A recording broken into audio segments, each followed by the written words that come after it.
Hello, everybody. Welcome back with another Wine Thursday. We're again live, and today we're going to discuss a very interesting topic. We're going to speak about the vegetative cycle of the vineyard.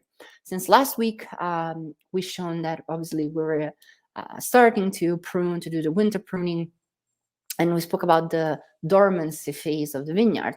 I thought it was nice. We thought it was nice to make also a little recap and eventually also to go a little bit deeper into the argument of the overall vegetative cycle of the vineyard. You know, the dormancy phase is that phase that characterizes the vineyard during the wintertime. But what are the other, steps of the vegetative cycle? So we prepared this little wine discussion, this little live stream, just to let you know a little bit better how does it work with this situation of the vegetative cycle. So obviously, as always, we're going to give a couple of minutes to all the people to join us, and for sure, if you have any type of question, please just let me know in the comment section. We would be, all of us, all the team of Winter Magic, we would be so glad to answer to you. I really hope that every single person is doing fine, that everybody's doing well. Obviously, 2023 started now, and we have so many news, so many upcoming things, and we're all so excited, all so thrilled at Fattoria. And the beginning of the new year, it's just like this moment that we're having now in the vineyard. We're starting to pre-select, we're starting to prepare, starting to build up for the next season, basically, and we're super excited. So let's dive into the conversation. I wanted first of all to show you a little bit better how does it work with this vegetative cycle thing. So this is a little infographic just to show you very quickly how does it work. We got obviously the winter pruning, and then bud break, which will follow in the beginning of springtime, flowering, fruit set, and then canopy management, crisp thinning, verizon, and then finally the harvest moment where we're actually going to collect the grapes. But I wanted to discuss a little bit more into the detail each and every step. So I would suggest we can start with that.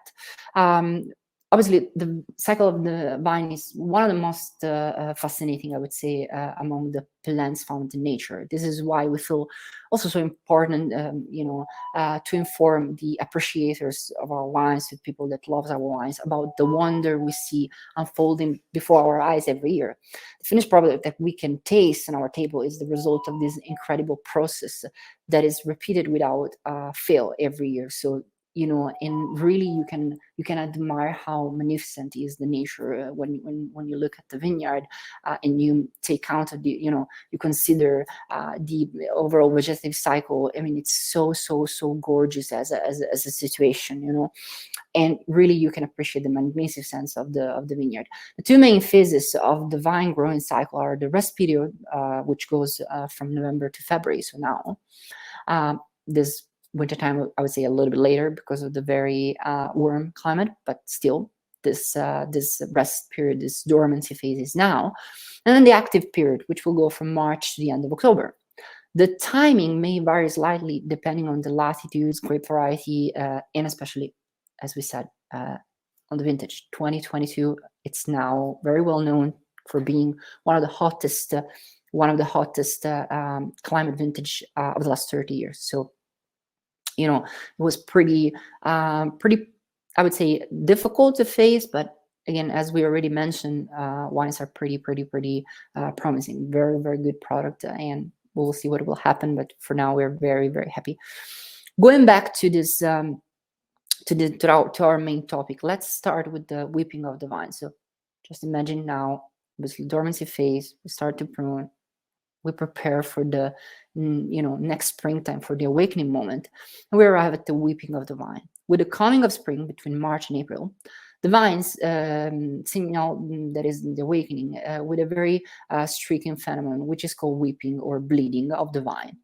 From the pruning wounds, so the pruning wounds that we made during this winter pruning moment. From the pruning months of the winter, sap leaks out, sucked from the soil by the roots. They're resuming their activities suspended during the winter time. Since the plant knows that it suffers from the uproot pruning cuts of the shoots, it goes to heal those wounds, which does heal. So the first of many miracle shall see has occurred at this point, at that moment. So that specific moment, you really see the miracle of the nature, and is starting again to rebuild and re-prepare for the new springtime. After that, we got the budding, and consider this is a following stage moment, following moment of the whipping of the vine, and it's another moment for us of selection. It's another moment for us of reconsidering how's it going with the situation. Let's say 20-30 days after the whipping stage, the vines begins to sprout. The buds first swell, becoming cottony, that is covered with a kind of bamboo that protects them from any cold. And inside them, there are already present the little cluster, which cannot yet be seen except under a microscope, actually. And this is why the vines keep them, well warm. Then, very slowly, the buds unfold, open until the first leaflets appear, and we got the budding. This is a very important moment. So after this moment, we need to check. If for real, everything went fine, and if we had just one shoots basically from each and every bud. The problem sometimes is that Mother Nature is not it's not perfect, so it might happen that maybe from one bud we had like a couple of shoots or 3 shoots, so we need to remove the others, the unnecessary shoots. This is something that it's important for us in order to keep the quantity of production pretty limited. Lower yield production means higher quality. You concentrate the quality. So this is happening again during the after the budding moment. Then you got the phase of the vegetation. So then the newly sprouted leaves grow more and more and more, and new shoots are developed. Clusters begin to be visible from the first weeks, and the growth of the vegetation reaches its peak in June and continue until August, when the maturation of the shoots takes place, which change color and became at that point real wood. The vine knows that in a few months it will be winter, and thus strengthens its shoots. That's the idea. So they are even at that point, again rebuilding, re-preparing for the following season. This is the beauty of it. It's like a constant work, of the nature of the vineyard. And at the same time, the vineyard is taking care of the present moment, but also, let's say, taking care of the future moment, is preparing itself for what it will come. And after this point, we got a flowering. The flowering of the vine is not very showy. Indeed, who knows what vine's flower look like to those who are not in the trade. That's pretty much the idea. Not many people can really see and understand when the flowering moment is happening. Yet the vine also have blossom, and in late May, early June, this is a very important stage because it can still be compromised by late frost and rain. That's what happened during 2021. On a good bloom depends a good harvest. So you really need to, be very careful at that point. Really pray a lot that the weather will be good, no frost at all, and this will be obviously, a situation where you're going to have a very good development of the flowering moment. Then after that, you're going to have fruit set. This is the stage when the flowers turn to fruit. The clusters, berries, are going to be seen a little bit later, but a berry develops from each unfertilized flower. You start to see something which will gradually, swell with water, and by the end of June, the cluster will be fully formed. So as I told you, from the moment of from the moment after the moment of flowering, you got this really important fruit set. And this stage is also of extreme delicacy for a good vintage. In addition, the danger of hailstorm begins to appear at this point. So we really need to, again, pray a lot, as our manager Ilaria used to say. Then you got the moment of verizon. Verizon for the majority of the fruits around is the moment of maturation. Well, it's not absolutely for the grape. For the grape, it's actually the moment which is immediately before the maturation. And so what is happening, as long as the cluster swelling remain green, a few chemical transformation occur with them. But in July, verizon, let's say in a warm climate, in July, verizon occur. The cluster at that point gradually turning color, like from green to black, and when it comes about red grapes, and from green to yellow when it comes about white grapes. This is something that could happen around the end of July for a warm climate. I would say beginning of September for a cooler climate, end of October for a cooler climate. So not only they're changing color, but what is happening, there's also the formation of glucosime and fructosime into the grapes, which are transferred from the leaves. Anyway, you cannot start with the harvest time. That's the reason why I was telling you it's not the final maturation moment. It's actually the moment which is immediately before the final maturation. You need to wait for a perfect stabilization of sugar versus acid, and when the sugar are going to increase, the acidity will go to decrease. How do you recognize in general when it will be time for harvest? Well, the idea is that you wanna taste. Our manager Ilaria, she start to walk around the vineyards, and she start to sample the grapes, and she start to check how sweet they are, so the level of sweetness, the tannins. They also, in general, we check the seeds inside the vinacciolo. If it's still green, you can start with the harvest. If it's brown, it's going to be harvest time.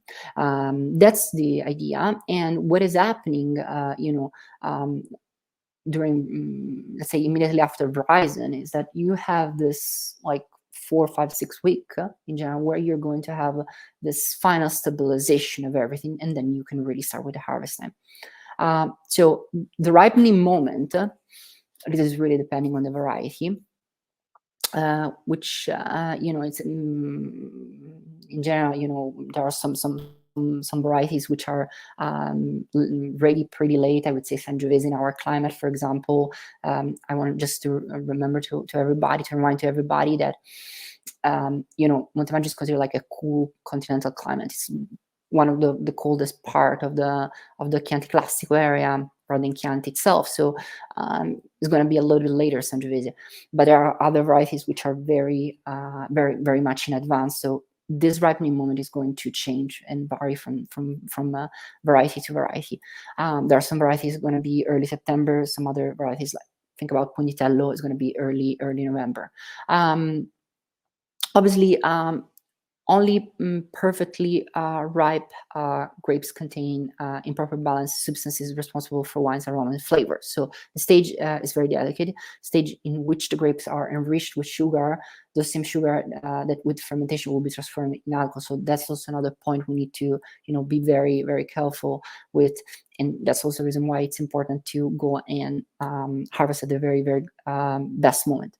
It is intuitive that a good warm and not excessively humid weather promotes good ripening. So this is something that is very important at that stage. Good weather, not excessively humid, good ripening.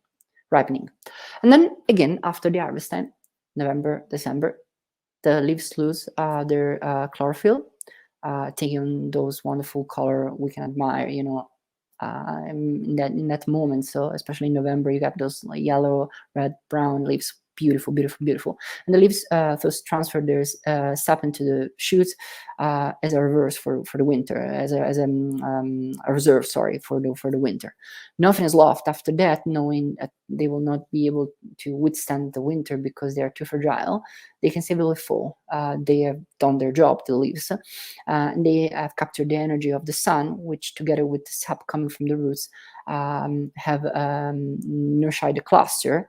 And now, obviously, after that point, just imagine that you have to work in the cellar. So the winery as a as a general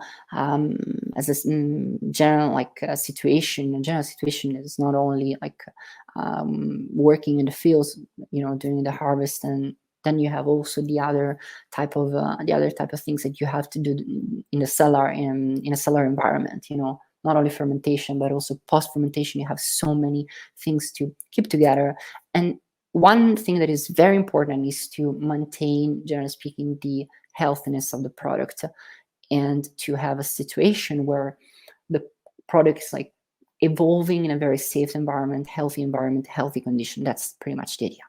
Anyway, this is in a nutshell the vegetative cycle of the vineyard, and I really hope you had fun. I had a lot of fun explaining this miracle, which is the vegetative cycle of the vineyard. And obviously, for any type of question, please just leave a comment down below. For this time is everything. Thank you so much, and again, I hope you're doing fine, doing well. See you next time. Cheers. Ciao.